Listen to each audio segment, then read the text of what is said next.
Eu saúdo a todos na paz do Senhor Jesus. Que maravilha, hoje é o 6º dia de campanha. Sabe, hoje eu estava conversando com um dos administradores e nós conversamos sobre a importância daquele texto de 2 Crônicas 7,14, aonde fala: e se o meu povo, que se chama pelo meu nome, se humilhar e orar e buscar a minha face, e se converter dos seus maus caminhos, então eu ouvirei dos céus e perdoarei os seus pecados e sararei a sua terra. Sabe, um dos administradores, conversando comigo, disse: irmã, tem muitos novos convertidos, e às vezes há uma necessidade de ouvirmos um pouco sobre a palavra do Senhor, antes de entrarmos em oração.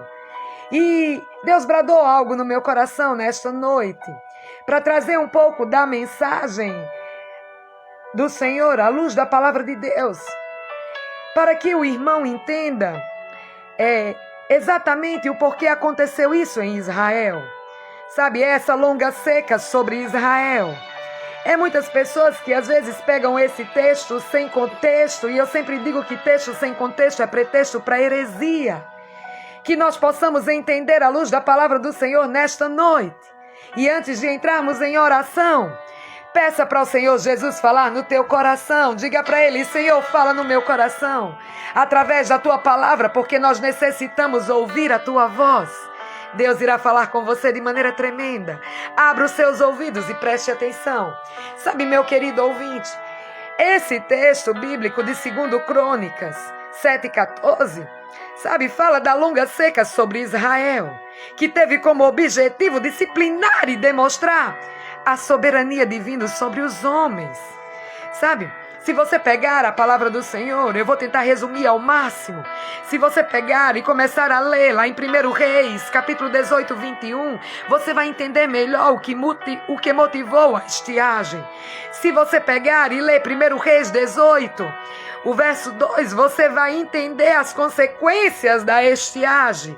Lá em 1 Reis 18, 39, você vai entender lições deixadas pela estiagem.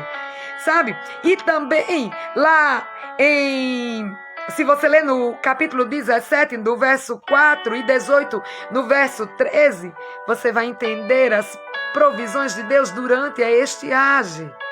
E também, se você ler lá em 1 Reis 17, no capítulo 1 e 18:1, você vai ver o lugar da profecia na estiagem. E em Tiago, você vai entender a soberania de Deus na estiagem. Lá em Tiago, capítulo 5, 17 e 18. Eu vou tentar resumir ao máximo para que você entenda. Mas tem um textozinho que eu vou precisar ler aqui na Bíblia para que você entenda direitinho tudo e que você possa compreender tudo sobre a longa seca sobre Israel. Porque foi falado, sabe, esse texto: se o meu povo, que se chama pelo meu nome, se humilhar e orar e buscar a minha face e se converter dos seus maus caminhos, então eu ouvirei dos céus e perdoarei os seus pecados e sararei a sua terra. Sabe, meu querido, lá em 1 Reis, eu vou ter que ler esse pequeno texto. São 8 versículos que eu vou precisar ler para que você entenda melhor e compreenda como o Senhor age de maneira grandiosa na vida daquele que teme ao Senhor e que medita na sua palavra de dia e de noite. Fala a palavra do Senhor em 1 Reis, capítulo 18, versículo 1 ao 8. E sucedeu que, depois de muitos dias, a palavra do Senhor veio a Elias no 3º ano, dizendo: vai e mostra-te a Acabe, porque darei chuva sobre a terra. E foi Elias mostrar-se a Acabe, e a fome era extrema em Samaria. E Acabe chamou a Obadias, o mordomo. Obadias temia muito ao Senhor, porque sucedeu que, destruindo Jezabel os profetas do Senhor, Obadias tomou 100 profetas e de 50 em 50 os escondeu numa cova e o sustentou com pão e água. E disse Acabe a Obadias: vai pela terra a todas as fontes de água e a todos os rios. Pode ser que achamos erva, para que em vida conservamos os cavalos e mulas. e não estejamos privados dos animais. E repartiram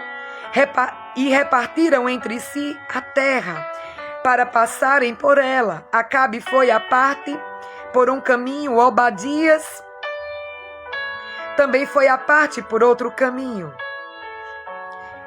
Estando, pois, Obadias já em caminho, eis que Elias o encontrou. E conhecendo-o ele, prostou-se sobre o seu rosto e disse: És tu, meu senhor Elias?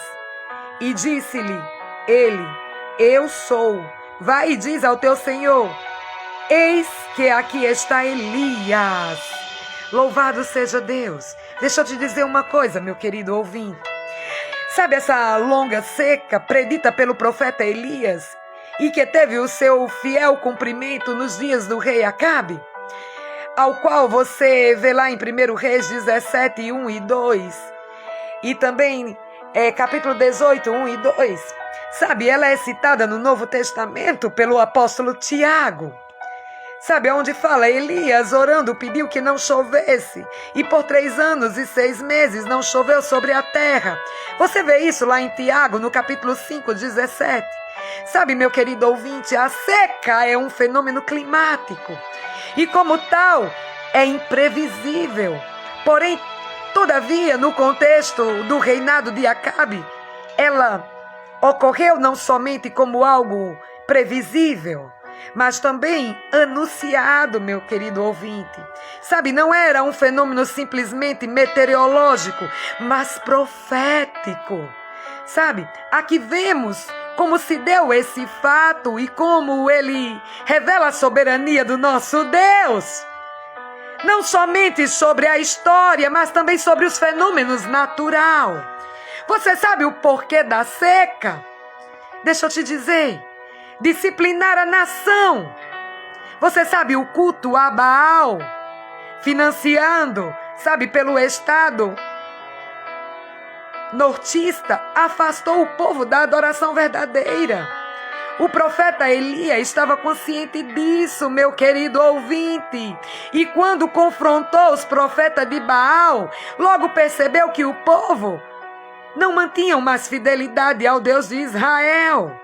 Então Elias se chegou a todo o povo e disse: Até quando cochearei entre 2 pensamentos? Se o Senhor é Deus, seguiu. Se Baal, seguiu. Você lê isso lá em 1 Reis 18, 21. Sabe, meu querido, de fato, a palavra hebraica traduzida mantém o sentido de ambivalência à opinião divina. Deixa eu te dizer uma coisa. A idolatria havia dividido o coração do povo. Para corrigir um coração dividido, somente um remédio amargo surtiria um efeito.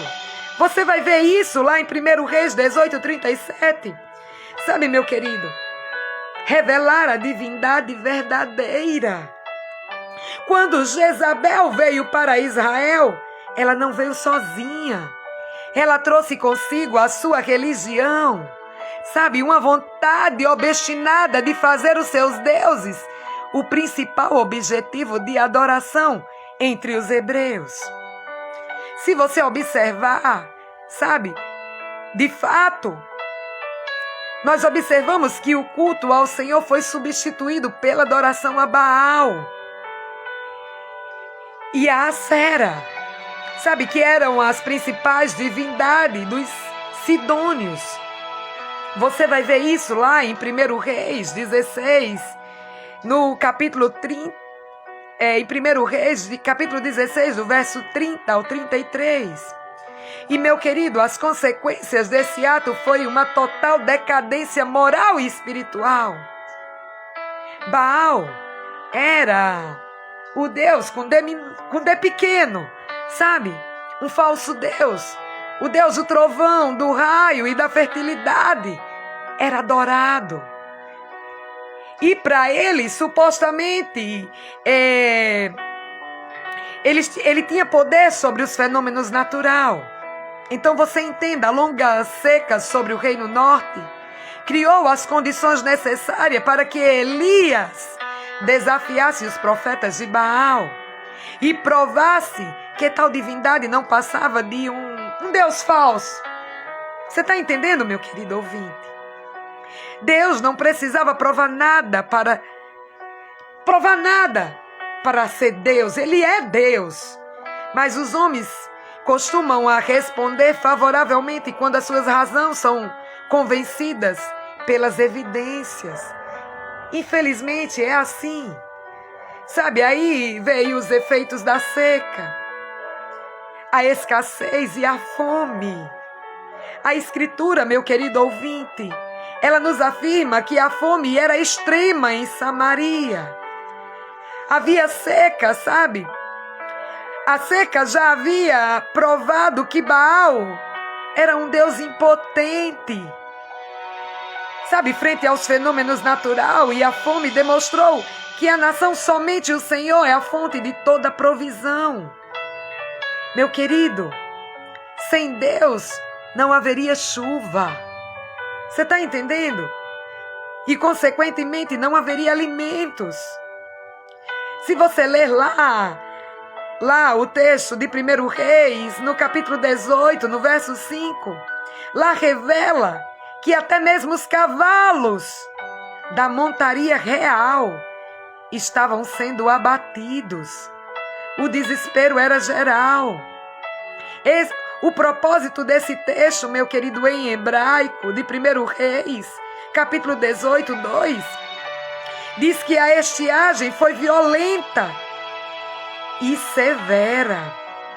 Sabe, a verdade é que o pecado sempre traz consequência amarga. Você está entendendo, meu querido? Sempre há uma consequência amarga para o pecado.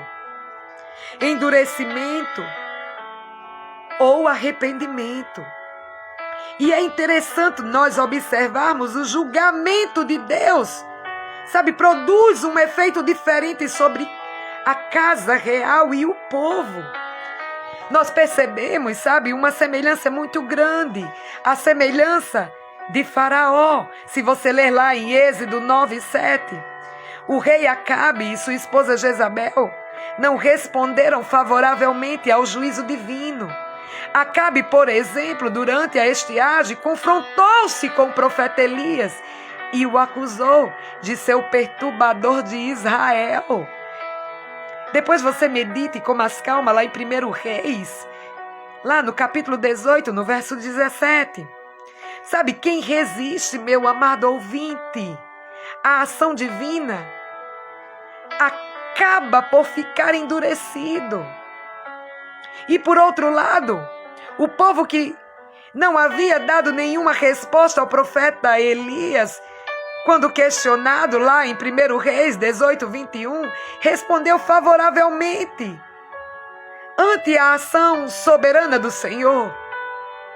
O que, vendo todo o povo, caiu sobre os seus rostos e disse: só o Senhor é Deus, só o Senhor é Deus. Sabe, meu amado ouvinte, o Novo Testamento alerta: se ouvirdes hoje a sua voz, a voz do nosso Deus, meu querido, não endureçais o vosso coração. Fala lá, se eu não estou enganada, em Hebreus 3, no verso 7 e 8. Eu quero te falar da provisão divina na seca. Sabe, há sempre uma provisão de Deus para aqueles que o servem em tempos de crise. Sabe, se você está passando por um tempo de crise, saiba que há uma provisão divina para a tua casa, para a tua família, para você. Mas vamos voltar ao texto. Ao texto lido. Sabe, meu querido ouvinte, embora houvesse uma escassez generalizada em Israel, Deus cuidou de Elias e de uma forma especial, que nada veio a faltar. Você pode ver isso lá em 1 Reis 17, do 1 ao 7. A forma como o Senhor conduz o seu povo é de grande relevância, meu amado ouvinte. Primeiramente, Ele o afasta do local onde o julgamento seria executado. Vai-te daqui. Fala lá em 1 Reis 17, 3. Sabe, Deus julga e não quer que o seu povo experimente as consequências amargas desse juízo? Em segundo lugar, o Senhor orienta a se esconder. Esconde-te junto ao ribeiro de Querit, lá em 1 Reis 17:3. Deus não estava fazendo um espetáculo, era uma ocasião de juízo. Em terceiro lugar, meu querido ouvinte, Elias deveria ser suprido com aquilo que o Senhor providenciasse. Sabe, olha que coisa linda, os corvos lhe trazia pão e carne. Deixa eu te dizer uma coisa, é muito importante isso que eu vou te dizer. Até mesmo numa escassez violenta, meu querido, a graça de Deus revela-se de forma maravilhosa.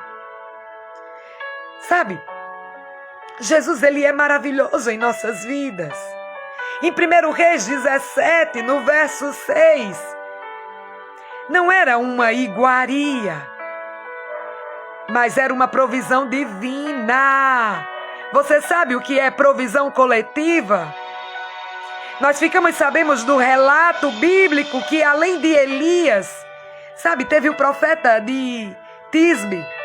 O Senhor também trouxe a sua provisão para um grande número de pessoas. Primeiramente encontramos o Senhor agindo através de Obadias, o mordomo do rei Acabe. Sabe, provendo livramento e suprimento para os seus servos. Obadias tomou 100 profetas e de 50 em 50 escondeu numa cova e os sustentou com pão e água. Você vê isso lá em 1 Reis 18, no verso 4. Em segundo lugar, meu querido ouvinte, o próprio Senhor falou a Elias que ele ainda contava com 7.000 pessoas que não havia dobrado os seus joelhos diante de Baal. Isso é tremendo, meu querido. Sabe, eu fiz ficar em Israel 7.000.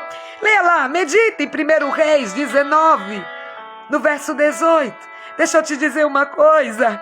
Deus cuida de seus servos e sempre lhe proveu pão diário. Jesus, ele é maravilhoso em nossas vidas, meu querido. Por isso que é tão importante obedecermos. Você está entendendo? Se você ora ao Senhor, medita na palavra, procura viver a palavra de dia e de noite, em obediência ao Senhor, essa palavra é para você. Se o meu povo que se chama pelo meu nome se humilhar, orar, buscar a minha face e se converter dos seus maus caminhos, então eu ouvirei dos céus, perdoarei os seus pecados e sararei a sua terra. Vamos orar. Senhor, meu Deus e meu Pai, nós entramos em tua santa e amada presença. Espírito Santo de Deus, obrigado por essa palavra maravilhosa. Vai de encontro agora a cada ouvinte, Senhor. O Senhor sabe das necessidades, das lutas, meu Pai. O Senhor sabe do que o teu servo tem passado. Queremos te dizer, Senhor, que somos gratas a ti. Meu Pai, obrigado por suprir as nossas necessidades, por termos uma cama quentinha, aconchegante para dormir. Meu Pai, mas eu clamo ao Senhor que chegue na vida daquele que não tem, aquele que estão debaixo das pontes, dos viadutos, que eles possam ter um encontro contigo, se decidir pelo Senhor Jesus. Muda o quadro da vida deles, Senhor. Oh, Espírito Santo de Deus, só quem convence o homem do pecado, da justiça e do juízo é o Senhor, meu Pai. Meu Pai, eu clamo ao Senhor nesse exato momento por esse irmão, por essa irmã que está com seus armários, Senhor, vazios, mas o Senhor não tem deixado, meu Pai. Sabe, eles passam pela prova, não vivem na prova. O Senhor tem suprido as suas necessidades dias após dias, porque o Senhor é fiel, meu Pai. Cativeiro não dura para sempre. Eu sempre digo que depois de um deserto, depois de uma luta, sabe, meu Pai, vem o refrigério da parte do Senhor. Depois de um grande vento, depois de uma grande tempestade, vem o refrigério, porque nós confiamos em Ti, Senhor. Nós não servimos ao Senhor pelo que o Senhor pode nos proporcionar, mas pelo que o Senhor é em nossas vidas. Pai, em nome de Jesus, chega com socorro na vida de cada um que está clamando, que está orando, juntamente comigo, Senhor, nesta noite, sexto dia de campanha, meu Pai. Vai de encontro a cada vida, Senhor. Tu sabes das necessidades de cada um, Senhor. Chega respondendo às nossas orações. Eu sei que para alguns o Senhor vai dizer sim, para outro vai dizer a minha graça te basta. Mas nós estamos clamando a um Deus presente, onisciente, onipotente, e um Deus que nos conhece por antecipação. Sabe até o que iremos falar, pedir, agradecer antes mesmo de falarmos. Senhor, o Senhor conhece cada um. Eu sei que para muitos o Senhor não vai permitir que a bênção venha agora, não vai colocar a bênção nas mãos de alguns, para que Ele não venha jogar aquela bênção fora. Mas o Senhor vai trabalhar primeiro no vaso, para poder trabalhar através do vaso. Porque as bênçãos, Senhor, serão consequências de uma vida com Deus. Meu Pai, em nome de Jesus, chega na vida de cada um. Eu sei que o Senhor trabalha como quer, do jeito que quer. Chega suprindo as necessidades, Senhor. Chega guardando a nossa casa, a nossa família. Nós necessitamos do Senhor na nossa casa. Porque se o Senhor não guardar a minha casa, a nossa casa, sabe, vão vigiar os sentinelas. Senhor, chega na vida dos nossos familiares que ainda não se decidiu pelo Senhor. Nós estamos aqui nesta noite clamando a um Deus vivo. Não estamos pedindo a um Deus de pau, a um Deus de pedra. Sabe? Porque o nosso coração só tem lugar para um único Deus. O Deus de Abraão, o Deus de Isaac, o Deus de Jacó. Aleluia! Chega na vida de cada irmão, Senhor, que está levantando um clamor juntamente comigo, que tem passado por aflições, por luta. Chega na vida daquela mulher, Senhor, que no momento sem sabedoria se uniu a um jugo desigual e hoje está vivendo consequências das suas atitudes. Venha nos direcionar, meu Pai, em nome de Jesus, para que nós não venhamos a andar por caminhos que não são os teus caminhos. Guarda a nossa casa, meu Pai. Guarda os nossos filhos. Eu sempre digo que os nossos filhos não vieram para a calamidade desse mundo, mas vieram para a honra e glória do Teu nome. Alcança os nossos sobrinhos, a nossa parentela, Senhor. Oh, meu Pai. Oh, Espírito Santo de Deus, nosso melhor amigo. Nosso intercessor querido, só o Senhor convence o homem do pecado, da justiça e do juízo. Chega na vida de cada um, Senhor. É o que eu te peço e já te agradeço no nome de Jesus. E você que orou junto comigo, diga amém, assim seja. Glória a Deus, louvado seja o nome do Senhor Jesus.